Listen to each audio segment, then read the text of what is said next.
Let's start with something that isn't exactly news, but I have to show you. I was just minding my own business watching YouTube, and I got this video recommended. Someone literally made GTA 6 gameplay in real life, and it's actually nuts. There's a lot of stuff happening here. We've seen some first trailer recreations before, and those are also great, but that thing is on a whole new level. The entire video is really fast-paced, and it's a point of view of Jason. He's stealing the cars and riding around the Miami, robs a store with Lucia, takes part in various shootouts, then we are in the club, ride a motorcycle, and a whole lot more. I don't want to spoil you the whole thing, but it's really underrated, so make sure to check it out. But before we get on to the next news, I gotta ask you, do you ever feel like your browser is slower than a dump truck in GTA? Let's change that with Opera GX, a browser built with gamers in mind, fast and fully customizable. Just like customizing your ride in Los Santos, with GX mods you can entirely flip the look of your browser. Check this out, a GTA-inspired mod right here. You can even add sound effects and background music for an immersive experience.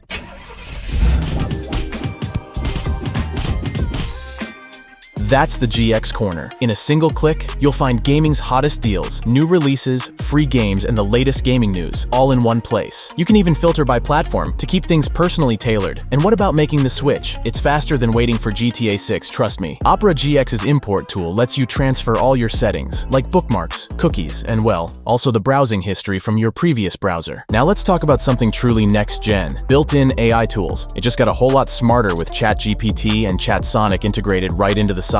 Whether you need help with a quick strategy guide, generating game tips, or just summarizing that article you've been meaning to read, GX has got your back. And unlike the smartphone in GTA 5, Opera GX integrates apps like TikTok, Discord, and other messengers directly into the sidebar. Multitasking has never been easier. I'm sure you're ready to stop browsing like an NPC and start browsing like a real gamer. Click the link in the description below or in the pinned comment to download Opera GX for free. Yeah, you heard it right. Unlike GTA Plus, Opera GX offers tons of value, and it's completely free. There is some sad news about the GTA San Andreas VR development. It's looking increasingly unlikely that we'll ever get the chance to revisit the fictional city of San Andreas in virtual reality. Under the latest Skydance's Behemoth trailer video, one of the users asked about any info on the project, and the reply was pretty disheartening. GTA San Andreas is on hold indefinitely, while we both focus on other projects. We look forward to working with our friends at Rockstar in the future. Well, I think everyone knew this would happen, especially since we haven't received any new information about this project since 2021. It's a shame because as a huge fan of San Andreas, I would have been willing to buy a VR headset just for this game. The idea of cruising through Los Santos, San Fierro, and Las Venturas in VR sounded like a dream come true, but it looks like that dream is going to stay on hold for the foreseeable future. If any new information comes out, I'll definitely keep you updated, so don't forget to hit the subscribe button and the bell. Next up, we recently got some news that might disappoint those hoping to see GTA 6 on Game Pass at launch. Take-Two's CEO has pretty much shot down any chance of that happening. After more than a decade of incredible success with GTA 5, the next game in the series is shaping up to potentially break records all over again. This is easily one of the most anticipated games in history, and while it would be amazing to dive into such a groundbreaking release without spending a dime, Strauss Zelnick has made it clear that's not going to happen. Despite Microsoft's push to bring more big-name titles like Call of Duty Black Ops 6 and Indiana Jones to debut on Xbox Game Pass, Zelnick is not on board with this strategy when it comes to Take-Two's biggest games. In an interview with GamesIndustry.biz, he explained that offering a frontline title with a premium price in a subscription service day and date will push consumers to that subscription service for at least a period of time. Yet, as he further noted, Microsoft's approach doesn't align with Take-Two's interests, stating,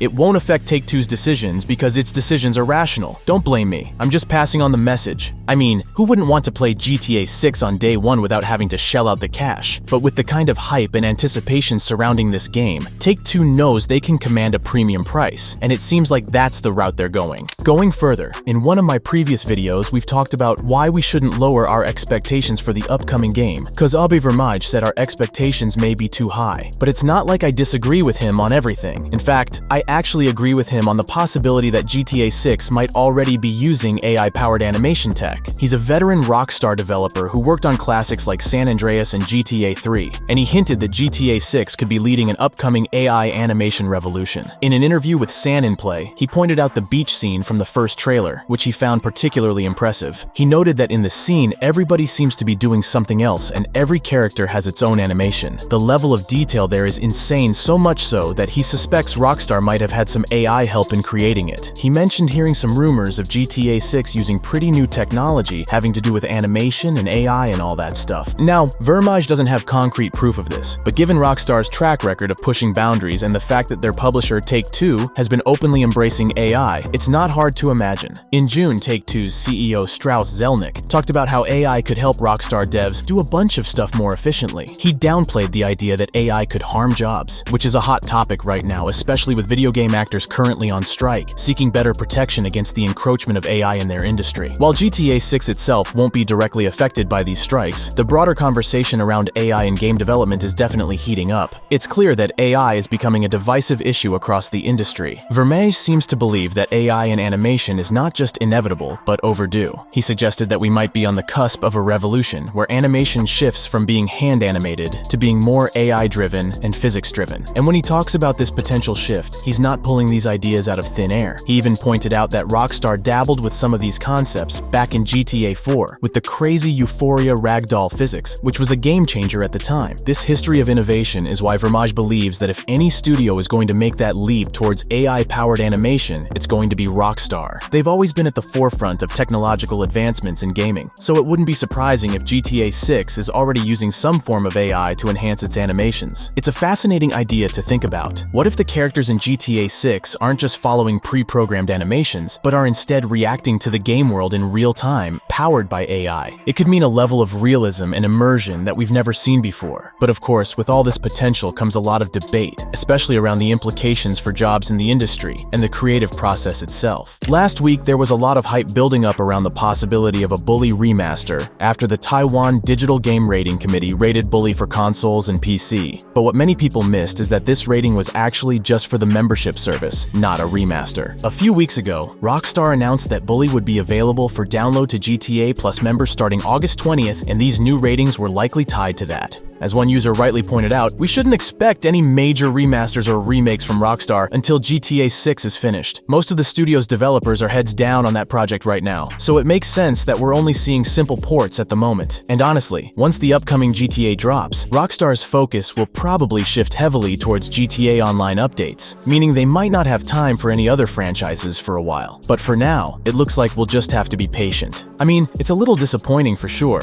especially since Bully has such a loyal fan base that's been waiting for any hint of a revival. The fact that Rockstar is making it available on GTA Plus is cool, but it's not exactly the remaster or sequel fans have been hoping for. Still, there's always a chance that once GTA 6 is out in the world, Rockstar could surprise us by revisiting their older franchises. Imagine a fully remastered Bully or a brand new Midnight Club. That would be something special. But until then, all eyes are on GTA 6 and what Rockstar has in store for us there. People are still finding new stuff in that first trailer, and it just blows my mind. It's incredible how many little hints Rockstar managed to pack into just a minute and a half of video. As it turns out, the trailer actually confirmed some earlier rumors about extreme weather effects. In one scene, there's a Weasel news ticker that says, "Leonida man sucked up in waterspout demands the city buy him a new suit," which is hilarious on its own. But when you combine that with another scene showing a cop chasing a guy near the gas station under the looming clouds of a heavy rainstorm, it all starts to make a lot of sense, especially since the game is set in Vice City, which is based on Florida. When I think back to how magical it felt when a thunderstorm rolled in during Red Dead 2, I get so hyped thinking about how Rockstar might build on that for the next GTA. I'm really hoping the storms will last longer than just a few minutes though, with weather patterns that stick around for days. And how cool would it be if they included actual seasons? Plus, I think it's time Rockstar made the day-night cycle longer. Like, maybe an hour-long day and an hour-long night. A 24-hour cycle that lasts around 2 hours in real time would be perfect, giving us more time to really experience everything. And I'm really curious about how detailed they will go with it, because it's one thing to create weather effects, but implementing real impact is a whole other level. I'm talking floods, wind pushing stuff around, palm trees falling over, shops being closed due to hurricanes or water damage. The potential for detail is insane, and I can't wait to see how many of these things actually make it into the game. RDR2 already set a new bar with the level of detail, like those incredible lightning storms where you could even get struck by lightning, complete with a dedicated animation. And since GTA 6 is building on that foundation, we're in for something truly special. If you're not only excited about GTA 6 but also a fan of the Mafia series,